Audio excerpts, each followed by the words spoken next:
অস্ত্র ভাণ্ডার, উন্মোচিত আত্মঘাতী ড্রোন। জর্ডান, ফ্রান্স, যুক্তরাজ্য ও যুক্তরাষ্ট্রকে ইরানের কড়া হুঁশিয়ারি। গাজায় ইসরায়েলি হামলায় নিহত আরও 56 ফিলিস্তিনি। জি7 সম্মেলন অসমাপ্ত রেখেই কানাডা ছাড়লেন ট্রাম্প, নিরাপত্তা পরিষদে জরুরি বৈঠকের ডাক। এতক্ষণ শুনছিলেন সংবাদ শিরোনাম, এবারে বিস্তারিত। ইসরায়েলের সঙ্গে চলমান উত্তেজনার মধ্যেই নতুন আত্মঘাতী ড্রোন শাহেদ 107 উন্মোচন করেছে ইরান। দেশটির ইসলামিক রেভলিউশনারি গার্ডস কর্পসের মহাকাশ বাহিনী সোমবার এই ড্রোন প্রকাশ্যে আনে। সোমবার ইরানি সংবাদ মাধ্যম মেহের নিউজ এজেন্সির এক প্রতিবেদনে এই তথ্য জানানো হয়েছে। প্রতিবেদনে বলা হয়, শাহেদ 107 একটি মানববিহীন আকাশযান যা আত্মঘাতী হামলার জন্য বিশেষভাবে নির্মিত। এটি পিস্টন ইঞ্জিন চালিত এবং 1500 কিলোমিটারেরও বেশি দূর উড়তে সক্ষম। মেহের নিউজ জানিয়েছে, ড্রোনটির ছবিও প্রকাশ করা হয়েছে। এর দীর্ঘ পাল্লা এবং নির্ভুলতা একে কৌশলগতভাবে গুরুত্বপূর্ণ করে তুলেছে। বিশ্লেষকদের মতে, এই ড্রোনের ঝাঁক দিয়ে যদি একসঙ্গে ব্যবহার করা হয় তবে তা ইসরায়েলের বিমান প্রতিরক্ষা ব্যবস্থার উপর মারাত্মক চাপ সৃষ্টি করতে পারে। বিশেষজ্ঞদের ধারণা, শাহেদ 107 ইরানের সামরিক প্রযুক্তিতে একটি উল্লেখযোগ্য অগ্রগতি এবং ভবিষ্যতের যুদ্ধে তা গুরুত্বপূর্ণ ভূমিকা রাখতে পারে।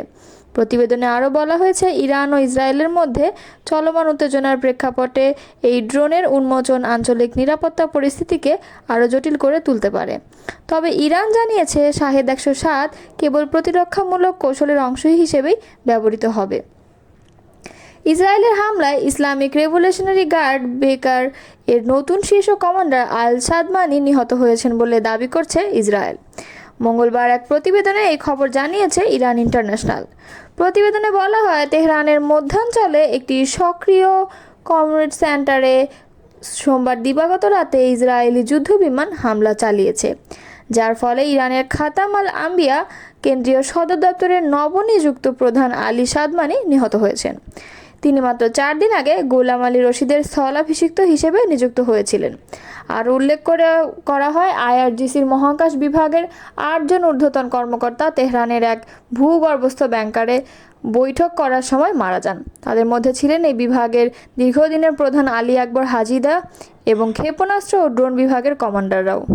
ইরানে হামলায় সমর্থন ও অংশে নেওয়া সমস্ত দেশ ও গোষ্ঠীকে বৈধ সামরিক লক্ষ্য হিসেবে গণ্য করবে তেহরান। আত্মরক্ষার অধিকার অনুযায়ী তারা হামলায় জড়িত দেশগুলোকে পাল্টা জবাব দেওয়া হতে পারে। ইরান বলেছে, অমানবিক ও অপরাধমূলক এই হামলা শুরু হওয়ার পর স্পষ্ট হয়েছে, অনেক দেশ ও আন্তর্জাতিক পক্ষ প্রকাশ্যে ও গোপনে ইসরায়েলকে সমর্থন ও সহায়তা দিয়েছে। উদাহরণ হিসেবে জর্ডান, ফ্রান্স, যুক্তরাজ্য ও যুক্তরাষ্ট্রকে উল্লেখ করে বলা হয়েছে, তারা জেট বিমান, আকাশ প্রতিরক্ষা ও জাহাজ সরবরাহ করে এই হামলায় অংশ নিয়েছে। অন্যদিকে আজারবাইজানে ও পারস্য উপসাগর এলাকায় মোসাদ ও অপরাধ চক্রের কার্যক্রম এবং ইরানে অনুপ্রবেশের চেষ্টায় গুপ্তচর ও বিচ্ছিন্নতাবাদী গোষ্ঠীর ভূমিকাও প্রকাশ্যে এসেছে। ইরান বলেছে, যে সমস্ত দেশ ও গোষ্ঠী এই ষড়যন্ত্রে জড়িত রয়েছে তারা সবাইকে আত্মরক্ষার অংশ হিসেবে টার্গেট করা হতে পারে। তেহরান আরও বলেছে, যে কোনো দেশ আবার যদি ইরানের হামলায় সমর্থন ও অংশ নেয় তাহলে তো ইরানি জনগণের বিরুদ্ধে যুদ্ধ ঘোষণা হিসেবে গণ্য করা হবে ও সমুচিত জবাব দেওয়া হবে। ইরান দৃঢ় প্রতিজ্ঞ, তারা জাতিকে ও সার্বভৌমত্বকে রক্ষা করার জন্য যা করার দরকার তাই করবে। অপরাধীদের বিরুদ্ধে সম্পূর্ণ পরাজিত না হওয়া পর্যন্ত এই লড়াই চলতে থাকবে বলে জানিয়েছেন। ইরান ইসরায়েল পাল্টাপাল্টি হামলায় উভয় পক্ষের প্রাণহানি ঘটেছে, সামরিক স্থাপনার পাশাপাশি ধ্বংস হচ্ছে বেসামরিক সম্পদও। শক্তিশালী পক্ষের সংঘাত ঘিরে মধ্যপ্রাচ্যের সর্বাত্মক যুদ্ধ ছড়ানোর আশঙ্কাও প্রবল। এমন পরিস্থিতিতে উদ্বিগ্ন সারা বিশ্বের মূলত 2 ভাগে বিভক্ত। সৌদি আরব, তুরস্ক, কাতার, পাকিস্তান, ভেনেজুয়েলা সহ আরও অনেক দেশ ইসরায়েলকে উত্তেজনার জন্য দোষারোপ করেছে। তারা অবিলম্বে ইসরায়েলকে দখলদারির মনোভাব পরিহার করার পথে এবং শান্তির দিকে হাঁটার আহ্বান জানিয়ে বিবৃতি দিয়েছে, কিন্তু অপরপক্ষ ইরানকেই সংঘাতের জন্য দায়ী করছে। সেই কারণে জার্মানি, ফ্রান্স এবং যুক্তরাজ্য ইরানের সঙ্গে তার পারমাণবিক কর্মসূচি নিয়ে আলোচনার প্রস্তাব দিয়েছে। সংঘাত বন্ধে উদ্যোগটি গ্রহণ করার চাপ দিচ্ছে তেহরানকে। ফিলিস্তিনের গাজায় ইসরায়েলি হামলায় আরও 56 জন নিহত হয়েছেন। এদের মধ্যে 38 জনই ত্রাণ আনতে গিয়ে প্রাণ হারিয়েছেন। গাজার স্বাস্থ্য মন্ত্রণালয়ের বরাত দিয়ে এই তথ্য নিশ্চিত করেছে আল জাজিরা। প্রতিবেদনে বলা হয়, সোমবার ভোর থেকে গত 24 ঘন্টায় 56 ফিলিস্তিনিকে হত্যা করেছে ইসরায়েল। এদের মধ্যে 38 জন দক্ষিণের রাফাহ অঞ্চলে ত্রাণ বিতরণ কেন্দ্রে সাহায্যের জন্য অপেক্ষা করছিলেন। গাজা হিউম্যানিটেরিয়ান ফাউন্ডেশন পরিচালিত বিতর্কিত স্থানগুলোতে ত্রাণ আনতে যান তারা।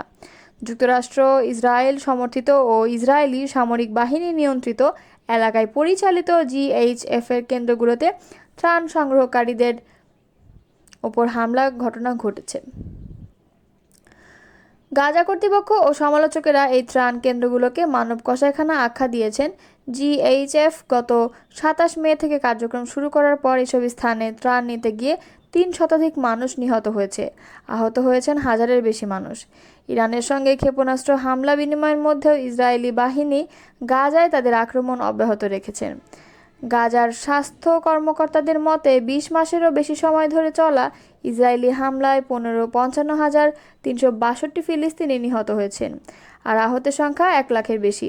এছাড়া 20 লাখ বাসিন্দার অধিকাংশই বাস্তুচ্যুত। কানাডায় চলমান জি7 সম্মেলন শেষ না করেই হঠাৎ যুক্তরাষ্ট্রে ফিরেছেন প্রেসিডেন্ট ডোনাল্ড ট্রাম্প। পূর্বনির্ধারিত সূচি অনুযায়ী স্থানীয় সময় মঙ্গলবার একটি সংবাদ সম্মেলনে অংশ নেওয়ার কথা থাকলেও সেই পরিকল্পনা বাতিল করেছেন তিনি। হোয়াইট হাউসের বরাত দিয়ে এ খবর জানিয়েছে কাতার ভিত্তিক সংবাদ মাধ্যম আল জাজিরা। সংবাদ মাধ্যমটির তথ্য মতে, ফরাসি প্রেসিডেন্ট ইমানুয়েল ম্যাক্রো সাংবাদিকদের জানিয়েছেন, প্রেসিডেন্ট ট্রাম্প অন্য বিশ্ব নেতাদের সঙ্গে আলোচনায় জানিয়েছেন ইসরায়েল ও ইরানের মধ্যে সম্ভাব্য আলোচনার একটি পথ উন্মুক্ত হতে পারে। ট্রাম্পের সফর সংক্ষিপ্ত করার সিদ্ধান্তকে তিনি আশাব্যঞ্জক ইঙ্গিত হিসেবে ব্যাখ্যা করেন। এদিকে মার্কিন সংবাদ মাধ্যম ফক্স নিউজ জানিয়েছে, প্রেসিডেন্ট ট্রাম্প তার নিরাপত্তা উপদেষ্টা পরিষদকে অবিলম্বে হোয়াইট হাউসের সিচুয়েশন রুমে হাজির হতে নির্দেশ দিয়েছেন। এর কয়েক ঘন্টা আগেই ট্রুথ সোশ্যালে একটি পোস্টে ট্রাম্প লেখেন, তেহরানের সব বাসিন্দাদের উচিত এখনই শহরটি ছেড়ে চলে যাওয়া। ট্রাম্পের এই পোস্টকে সরলভাবে দেখতে চাইছেন না অনেকেই। ট্রাম্প প্রশাসনের একজন কর্মকর্তা জানান, তেহরানবাসীদের প্রতি ট্রাম্পের এই আহ্বান পরিস্থিতির তাৎক্ষণিক তীব্রতারই প্রতিফলন। তার মতে, বিষয়টি এখন এমন পর্যায়ে পৌঁছেছে যেখান থেকে পরিস্থিতি যে কোনো দিকে মোড় নিতে পারে। এমন পরিস্থিতিতে যুক্তরাষ্ট্রের সম্ভাব্য সামরিক ভূমিকা নিয়ে ওয়াশিংটন জুড়ে বিভ্রান্তি দেখা দিচ্ছে। প্রেসিডেন্ট ডোনাল্ড ট্রাম্পের ঘনিষ্ঠ সহযোগীরা বারবার সামাজিক যোগাযোগ মাধ্যমে স্পষ্টভাবে জানাচ্ছেন যে যুক্তরাষ্ট্র এই যুদ্ধে জড়াতে যাচ্ছে। এমন সব খবর ভুয়া।